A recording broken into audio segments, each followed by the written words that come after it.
નમસ્કાર, વડિયાના વાવડમાં આપનું હાર્દિક સ્વાગત છે। વડિયામાં રાજાશાહી સમયના 100 વર્ષ જૂના ઐતિહાસિક વિરાસત સમા ટાવરને ફરીથી શરૂ કરવાની માંગ ઉઠી છે।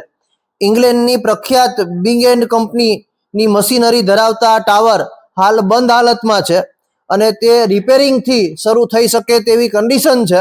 ત્યારે આ ટાવરને ફરીથી શરૂ કરવો જરૂરી બને છે। જોકે અમરેલી જિલ્લાનો રાજમહેલ કે જેનું રિપેરિંગ કામ હાલ ચાલી રહ્યું છે, તો આ પણ એક ઐતિહાસિક ધરોહર છે। રાજાશાહી સમયની અંદર ભૂતકાળમાં આઝાદી પહેલા વડિયા એક સારામાં સારું સ્ટેટ હતું કે આ સ્ટેટની અંદર દારૂબંધી હતી, માંસાહાર ઉપર પ્રતિબંધ હતો, શિક્ષણની સુવિધાઓ હતી। એ સમયની અંદર રાજાશાહી સમયમાં આજથી 100 વર્ષ જૂના રાજ્યમાં આ ટાવરને શરૂ કરવામાં આવ્યો હતો અને એ ટાવર હાલ બંધ હાલતમાં છે, જેની અંદર આ સરકારી હોસ્પિટલ બેસે છે।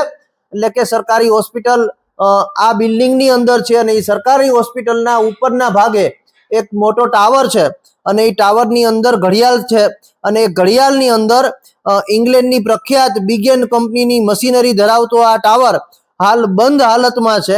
તેને જો રિપેરિંગ કરવામાં આવે તો આ વડિયાની ઐતિહાસિક ધરોહર સમૂહ આ ટાવર ફરીથી શરૂ થઈ શકે એમ છે। તો રાજ્ય સરકારે આ ટાવરને શરૂ કરવો જરૂરી બને છે।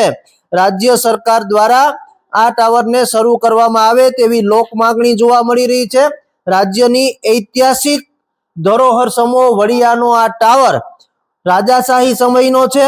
ઇંગ્લેન્ડની પ્રખ્યાત બિગ એન્ડ કંપનીની મશીનરી ધરાવતો આ ટાવર છે, જેની ઉપર મોટી ઘડિયાળ છે। આ ઘડિયાળ રિપેરિંગથી ફરી શરૂ થઈ શકે એમ છે। તો આ ઐતિહાસિક ધરોહરને સાચવવી એ આપણી જવાબદારી છે। અમરેલીના રાજમહેલનું રિનોવેશન થઈ શકતું હોય તો ફરીથી વડિયાના આ ઐતિહાસિક રાજાશાહી સમયના ટાવર કે જે આપણી ઐતિહાસિક વિરાહત છે, આપણી ધરોહર છે, તેને જાળવવી ખૂબ જ જરૂરી બને છે। રજવાડા સમયનો વડિયાનો ઐતિહાસિક ટાવર જે 100 વર્ષ પુરાનો છે, જે હાલ અમરેલીની વડિયાની સિવિલ હોસ્પિટલની અંદર ઉપરના ભાગે આવેલો છે, આ ટાવરને ફરીથી શરૂ કરવો જરૂરી છે।